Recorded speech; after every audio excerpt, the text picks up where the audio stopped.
Hi hello welcome to Python life YouTube channel. So ఈరోజు వీడియోలో మనం difference between DFA and NFA NFA and DFA మధ్యలో కొన్ని major differences గురించి ఈ వీడియోలో మనం డిస్కస్ చేద్దాం. సో ఫస్ట్ వచ్చేసి మనకి కాన్సెప్చువల్ డిఫరెన్స్. ఫస్ట్ వచ్చేసి కాన్సెప్చువల్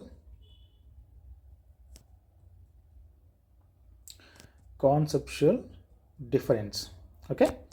సో ఈ కాన్సెప్చువల్ డిఫరెన్స్ అంటే ఏంటంటే సో ఇక్కడ మనకి డిఎఫ్ఏ అండ్ ఎన్ఎఫ్ఏకి ప్రీవియస్ క్లాసెస్లో మనం డిస్కస్ చేసుకున్నట్టుగా సో ఇక్కడ ఏం జరుగుతుందంటే అసలు బేసిక్ మెయిన్ డిఫరెన్సెస్ ఏంటంటే డిఎఫ్ఏ అనేది ఏదైతే ఉందో ఇప్పుడు ఒక పర్టిక్యులర్ ఇన్పుట్ ఏదైతే మనం ఒక పర్టిక్యులర్ ఇన్పుట్ ఏదైతే దీనికి ఇస్తామో సో ఫర్ ఎగ్జాంపుల్ 0. సో అది ఒక పర్టిక్యులర్ స్టేట్కి రీచ్ అవుతుంది, whether it is final state or next state. అది డిపెండ్స్ ఆన్ మనం ఇచ్చిన స్ట్రింగ్ని బేస్ చేసుకొని మనం కన్స్ట్రక్ట్ చేసుకున్న డిఎఫ్ఏని బేస్ చేసుకుని ఉంటుంది. సో ఇక్కడ మేజర్గా ఏంటంటే ఇక్కడ ఒక పర్టిక్యులర్ ఇన్పుట్తో నెక్స్ట్ స్టేట్ అంటే ఎగ్జాక్ట్గా ఈ స్టేట్కి రీచ్ అవుతుంది అని ఒక క్లారిటీ ఉంటుంది. ఎక్కడ డిఎఫ్ఏలో ఎగ్జాక్ట్గా నేను ఇచ్చిన ఒక ఇన్పుట్తో పర్టికులర్ ఒక స్టేట్కి మాత్రమే రీచ్ అవుతుంది అని ఒక క్లారిటీ ఉంటుంది. బట్ ఎన్ఎఫ్ఏకి వచ్చేసరికి ఇక్కడ ఎగ్జాక్ట్గా ఒక పర్టికులర్ స్టేట్కి రీచ్ అవుతుందన్న క్లారిటీ అనేది లేదు. మల్టిపుల్ స్టేట్స్కి రీచ్ అవుతుంది. సో అలా రీచ్ అవుతుంది. అలా రీచ్ అవుతున్నప్పుడు లైక్ మనకి నెక్స్ట్ స్టేట్ ఏదైనా అవ్వచ్చు. నెక్స్ట్ స్టేట్ ఏదైనా అవ్వచ్చు అంటే మల్టిపుల్గా అది రీచ్ అవుతుంది. ఫర్ ఎగ్జాంపుల్ చూసుకున్నట్టయితే సేమ్ సో ఇక్కడ నుంచి మల్టిపుల్ స్టేట్స్కి ఇలా అది రీచ్ అవ్వటం జరుగుతుంది అన్నమాట.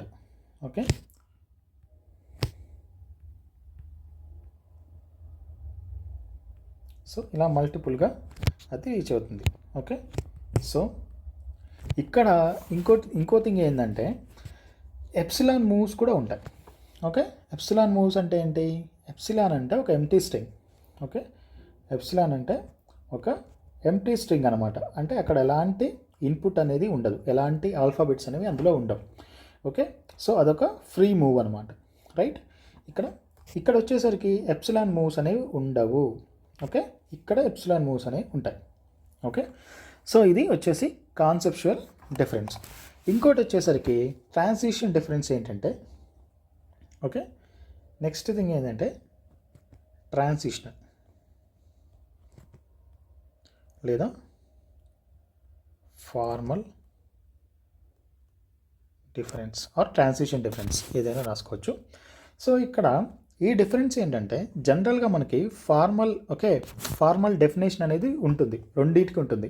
లైక్ డిఎఫ్ఏకి అండ్ ఎన్ఎఫ్ఏకి ఏంటవి అంటే ఇక్కడ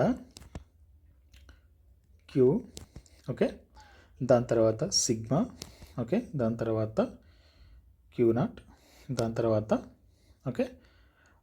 లైక్ డెల్టా. సో ఇది మనకి ఏదైతే మనకి ఫార్మల్ డెఫినేషన్ ఏదైతే ఉందో అదనమాట రెండింటికి. ఇక్కడ డిఎఫ్ఏకి ఎన్ఎఫ్ఏకి రెండింటికి ఫార్మల్ డెఫినేషన్ అనేది ఉంటుంది.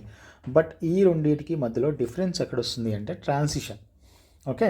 ఈ ట్రాన్సిషన్ ఫంక్షన్ దగ్గర మనకి రెండింటికి డిఫరెన్స్ వస్తుంది. మిగతా అన్నీ కూడా రెండింటికి సేమ్ ఉంటాయి. సో మనకి ఎన్ఎఫ్ఏలోనూ స్టార్టింగ్ స్టేట్ ఉంటుంది, ఎన్ఎఫ్ఏలోనూ డిఫరెంట్ సెట్ ఆఫ్ స్టేట్స్ ఉంటాయి, ఎన్ఎఫ్ఏలోనూ ఇన్పుట్స్ ఉంటాయి, ఎన్ఎఫ్ఏలోనూ ఫైనల్ స్టేట్స్ ఉంటాయి. బట్ ఇక్కడ వచ్చేసరికి ట్రాన్సిషన్ ఫంక్షన్ ఏదైతే ఉందో అది డిఫరెన్స్ ఉంటుందన్నమాట. అది ఎలా అంటే లైక్ ఇప్పుడు డిఎఫ్ఏ ఉంది. డిఎఫ్ఏ యొక్క ట్రాన్సిషన్ ఫంక్షన్ అనేది ఎలా ఉంటుంది అంటే ఒక పర్టిక్యులర్ స్టేట్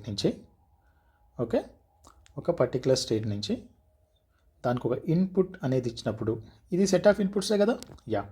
సో అది పర్టిక్యులర్ నెక్స్ట్ స్టేట్కి రీచ్ అవుతుంది. అంటే ఒక స్టేట్కి ఇన్పుట్ ఇచ్చినప్పుడు ఒక స్టేట్కి రీచ్ అవుతుంది. రైట్. నెక్స్ట్ స్టేట్ అది ఏదైనా అవ్వచ్చు. వెదర్ ఇట్ ఈస్ అది డెడ్ స్టేట్ అవ్వచ్చు, ఫైనల్ స్టేట్ అవ్వచ్చు, లేదా దాని పక్కన ఉన్న నెక్స్ట్ స్టేట్ అయినా ఉండొచ్చు. బట్ ఒక పర్టికులర్ స్టేట్కి రీచ్ అవుతుంది, మనకి ఎగ్జాక్ట్గా తెలుస్తుంది నెక్స్ట్ స్టేట్కి రీచ్ అవుతుంది అనేది మనకు క్లారిటీ ఉంటుంది, రైట్. ఇక్కడ వచ్చేసరికి ఎన్ఎఫ్ఏ, ఓకే, దీనిలోనే ఇది నేమ్లోనే ఉంది కదా నాన్ డిటర్మినిస్టిక్ అని. ఇక్కడ వచ్చేసరికి ట్రాన్సిషన్ ఫంక్షన్ అనేది ఎలా ఉంటుందంటే, ఓకే, ఇక్కడ ఒక స్టేట్ నుంచి ఒక ఇన్పుట్ అనేది మనం ఇచ్చినప్పుడు, ఓకే, సో అది 2^q అనే అవుట్పుట్ని రీచ్ అవుతుంది.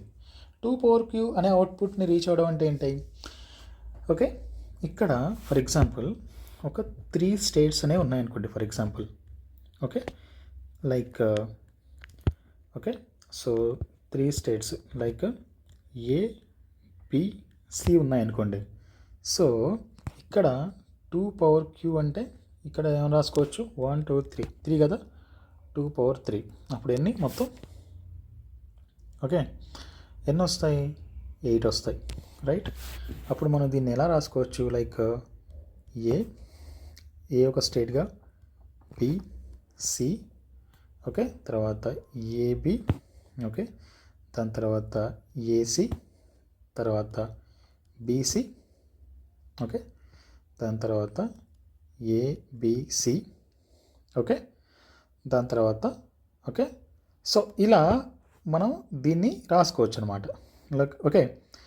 ఓకే, దాని తర్వాత ఏబి, ఏసి, బీసీ, ఓకే, దాని తర్వాత ఏబిసి ఒక నల్ స్టేట్. సో ఇలా మనం ఏం చేసుకుంటున్నామంటే డిఫరెంట్ స్టేట్స్గా ఇది మూవ్ అవుతూ ఉంది, ఓకే. సో ఒక 8 స్టేట్కి పాసిబుల్ స్టేట్స్ ఎన్ని ఉన్నాయి, 8 స్టేట్స్ ఉన్నాయి. ఇక్కడ 8 స్టేట్ వచ్చాయి. సో ఇక్కడ ఏమవుతుంది అంటే ఇక్కడ మనం ఏం చెప్పుకుంటున్నాం, ఒక స్టేట్ నుంచి మల్టిపుల్ స్టేట్స్కి మూవ్ అవుతుంది ఎగ్జాక్ట్గా, ఓకే.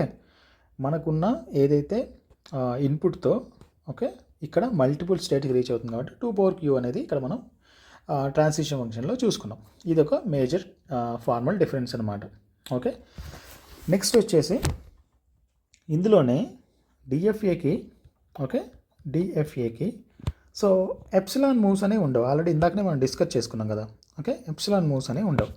ఇక్కడ వచ్చేసరికి ఎన్ఎఫ్ఏకి, ఓకే, ఎన్ఎఫ్ఏలో ఎప్సిలాన్ మూవ్స్ ఉంటాయి, ఎప్సిలాన్ మూవ్స్ అనేవి ఉంటాయి. అది ఏ రూపంలో ఉంటాయి, like epsilon NFA, okay, epsilon NFA అనేది కన్స్ట్రక్ట్ చేసుకున్నప్పుడు అక్కడ ఎగ్జాక్ట్గా మనం చూడొచ్చు అనమాట. ఎప్సిలాన్ ఎన్ఎఫ్ఏ అంటే అది లైక్ సేమ్ యాజ్ ఎన్ఎఫ్ఏ లాగే ఉంటుంది. సో ఫర్ ఎగ్జాంపుల్ ఇక్కడ మనం ఏం చేసుకున్నాం, ఒక ఏఎన్ఏ స్టేట్ నుంచి, ఓకే, ఇక్కడ బిఎన్ఏ స్టేట్కి ఒక ఎప్సిలాన్తో ఇక్కడికి మూవ్ అవ్వడం, ఏ నుంచి బికి ఎప్సిలాన్ అనే ఒక పర్టికులర్ దాంతో మూవ్ అవ్వడం.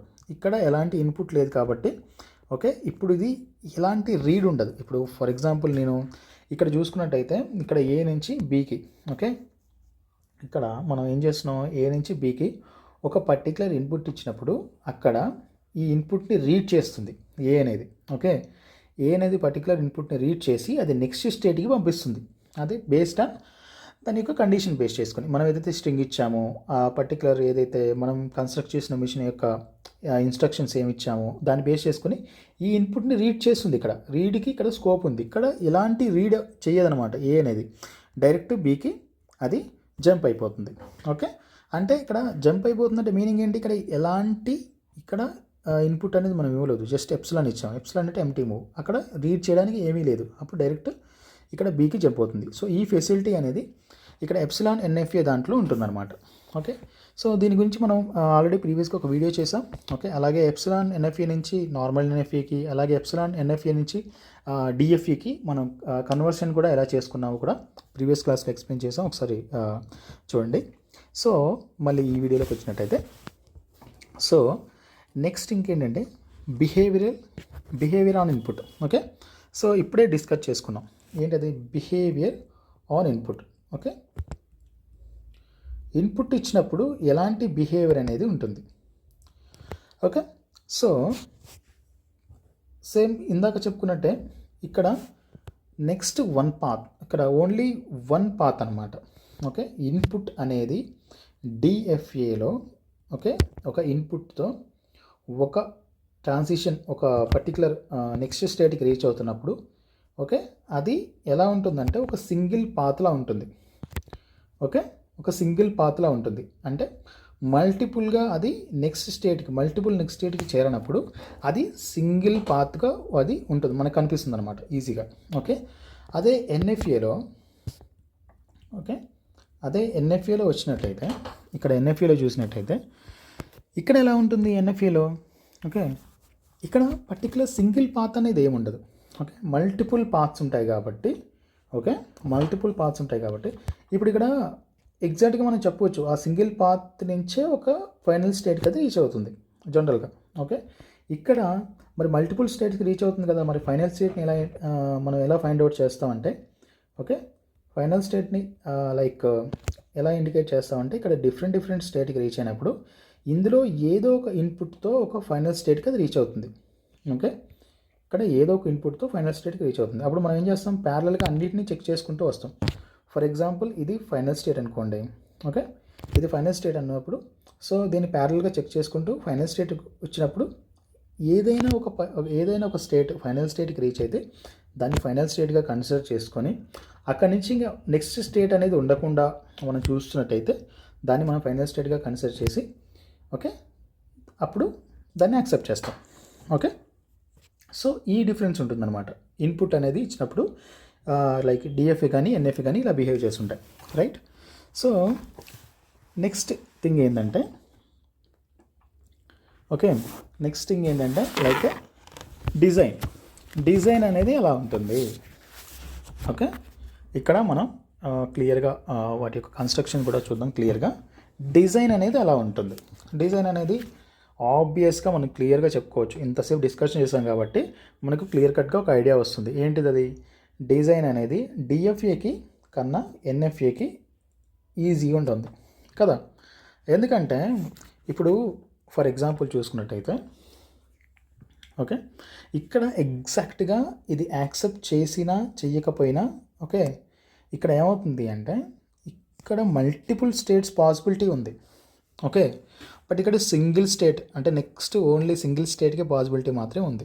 ఓకే, అప్పుడు ఇక్కడ నేను ఒక పర్టికులర్ స్టేట్కి ఇన్పుట్ ఇచ్చి అది మల్టిపుల్ స్టేట్ ఇచ్చినప్పుడు ఏదో ఒక పర్టికులర్ స్టేట్ని ఒకవేళ అది ఇన్పుట్ అది ఫైనల్ స్టేట్కి రీచ్ అయితే దాన్ని కన్సిడర్ చేసుకొని అంటే ఇక్కడ నాకు కన్వీనియన్స్ ఉంది. ఓకే, ఇక్కడ ఆ కన్వీనియన్స్ అనేది ఉండదన్నమాట డిఎఫ్ఏలో. ఓకే, సో అదేమవుతుంది లైక్ ఇక్కడ ఎన్ఎఫ్ఏ అనేది ఈజీగా ఉంటుంది. డిఎఫ్ఏ అనేది ఏంటి లార్జర్గా అంటే ఎక్కువ లైక్ లార్జర్గా ఉంటుందన్నమాట స్టేట్ యొక్క. సో ఫర్ ఎగ్జాంపుల్ చూద్దాం, ఇక్కడ మీకు ఎక్స్ప్లెయిన్ చేస్తే అర్థమవుతుంది. ఓకే, డిజైన్ వచ్చేసి ఎలా ఉంటుందంటే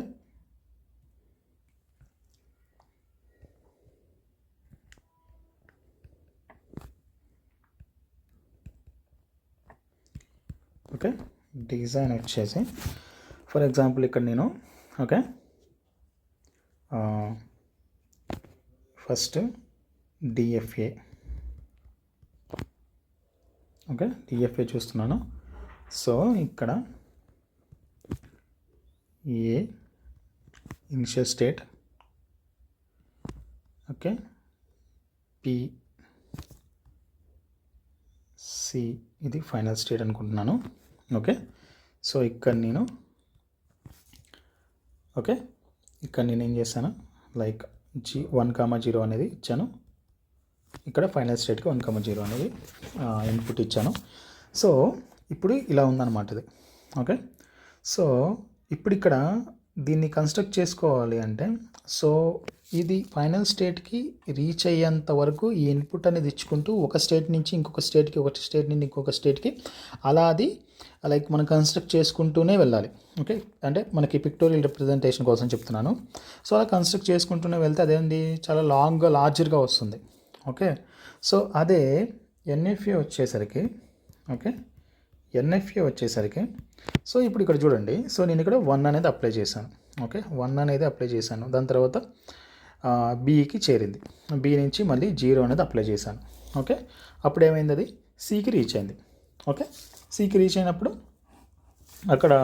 ఇక్కడ స్టేట్ యొక్క ట్రాన్స్మిషన్ చూసినట్టయితే A to B okay B to C మళ్ళీ సి టు సి మళ్ళీ 0 అప్లై చేసినప్పుడు C to C. Okay, so ఇది. సో ఇక్కడ చూసినట్టయితే మనకి ఎన్ఎఫ్ఏ వచ్చేసరికి ఎలా ఉంటుంది అంటే, ఓకే, సో ఇక్కడ నేను ఏ ఇనిషియల్ స్టేట్ తీసుకున్నాను. ఓకే, ఒక 0 అనే ఒక ఇన్పుట్ ఇచ్చాను. ఓకే, ఇది బి. ఓకే, ఇదే ఫైనల్ స్టేట్ అనుకుంటున్నాను నేను, రైట్. సో ఇక్కడ నేను ఏం చేశానంటే 0,1 అనేది ఇచ్చాను. ఓకే, సో ఫర్ ఎగ్జాంపుల్ ఇక్కడ నేను ఇప్పుడు ఇక్కడ ఎన్ఎఫ్ఏ చూసుకున్నట్టయితే ఏ అనేది డైరెక్ట్ మల్టిపుల్ స్టేట్స్కి రీచ్ అవుతుంది కాబట్టి, ఓకే, ఇన్పుట్స్తో. అప్పుడు ఒకవేళ నేను 0 అనేది ఇక్కడ నేను ఇచ్చాను అనుకోండి. ఓకే, 0 అనేది ఇచ్చినప్పుడు ఫస్ట్ ఏ అనేది ఏని రీచ్ అవుతుంది. Okay, at the same time direct మళ్ళీ బీని కూడా రీచ్ అయింది. ఓకే, బీని కూడా రీచ్ అవుతుంది, రైట్. అప్పుడు ఆటోమేటిక్గా ఇప్పుడు మల్టిపుల్ స్టేట్కి రీచ్ అయింది. మల్టిపుల్ స్టేట్లో బి అనేది ఫైనల్ స్టేట్ లాగా ఇక్కడ మనం కన్సిడర్ చేసుకొని దీన్ని మనం ఫైనల్ స్టేట్ లాగా కన్సిడర్ చేసుకుంటాం. ఎందుకంటే మల్టిపుల్ స్టేట్లో అట్లీస్ట్ 1 స్టేట్ ఫైనల్ స్టేట్కి రీచ్ అయింది అనుకో, అది అప్పుడు ఆ స్ట్రింగ్ని ఫైనైట్ ఆటోమేటా అనేది యాక్సెప్ట్ చేస్తుంది అని కదా మనం ప్రీవియస్గా నుంచి చెప్పుకుంటున్నాం. సో అలా మనం ఈ బీని మనం ఫైనల్ స్టేట్గా కన్సిడర్ చేసుకుంటున్నాం. సో అదే ఇప్పుడు ఎన్ఎఫ్ఏ అనుకోండి. ఇప్పుడు ఇక్కడ 2 స్టేట్స్కి రీచ్ అవ్వడానికి ఉండదు కదా స్కోప్. ఓకే, 2 స్టేట్కి రీచ్ అవ్వడానికి ఉంది కాబట్టి మళ్ళీ ఏ నుంచి ఏ, ఓకే, మళ్ళీ ఏ నుంచి ఇంకొక ఇన్పుట్ ఇచ్చినప్పుడు మళ్ళీ ఏ నుంచి బి. ఓకే, అలా వెళ్తుంది. ఇక్కడ చూడండి డైరెక్ట్గా నేను 0 ఇచ్చినప్పుడు 2 స్టేట్స్కి రీచ్ అయింది. 2 స్టేట్లో 1 స్టేట్ నేనే ఫైనల్ స్టేట్గా నేనే యాక్సెప్ట్ చేసి దాన్ని నేను ఫైనల్ స్టేట్గా కన్సిడర్ చేశాను. సో ఇలా ఉంటుందన్నమాట ఈజీగా. ఇక్కడ చాలా లాంగ్ ప్రొసీజర్ ఉంటుంది, ఇక్కడ చాలా ఈజీగా. ఎందుకంటే ఒక స్టేట్ నుంచి మల్టిపుల్ స్టేట్స్కి రీచ్ అవుతుంది కాబట్టి మల్టిపుల్ స్టేట్లో ఏదో ఒక స్టేట్ అనేది మనకి ఫైనల్ స్టేట్గా ఉన్నట్టయితే దాన్ని మనం ఆ స్ట్రింగ్ అనేది దాన్ని యాక్సెప్ట్ చేస్తున్నట్టుగా మనం కన్సిడర్ చేసుకొని దాన్ని అక్కడితో క్లోజ్ చేయొచ్చు. ఓకే, ఇదనమాట. సో మరి థియరిటికల్ పవర్ విషయంలో ఎన్ఎఫ్ఏ అనేది డిఎఫ్ఏతో ఈక్వివలెంట్గానే ఉంటుంది, రైట్. రెండిట్లో ఎన్ఎఫ్ఏ అనేది డిఎఫ్ఏతో ఈక్వివలెంట్గానే ఉంటుంది. బట్ ఎన్ఎఫ్ఏ అనేది ఓకే అంత పవర్ఫుల్ అయి ఉండదు డిఎఫ్ఏ కన్నా. ఎందుకంటే డిఎఫ్ఏ అనేది చాలా కన్స్ట్రక్టివ్గా ఉంటుంది. ఓకే, ప్రెడిక్టబుల్గా ఉంటుంది. చాలా అప్లై చేసేటప్పుడు మనం దాన్ని చాలా కన్వీనియంట్గా ఉంటుంది. సో ఇక్కడ ఎన్ఎఫ్ఏ అనేది మనం ఇప్పుడు ఇక్కడ చూసుకున్నట్టయితే ఇక్కడ అది మనం డిజైన్ విషయంలో ఈజీగానే ఉంటుంది.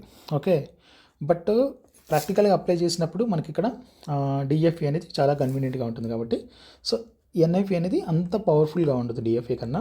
ఓకే, సో మళ్ళీ డిజైన్ విషయంలో డిఎఫ్ఏ అనేది కొంచెం కాంప్లెక్స్ ఉంటుంది, లార్జర్గా ఉంటుంది.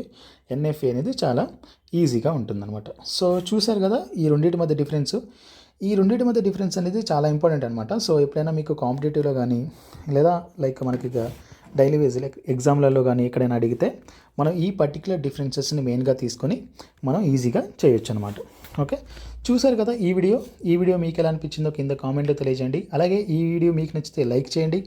పైథాన్ లైవ్కి సబ్స్క్రైబ్ చేసుకోండి. Thank you for watching. Bye.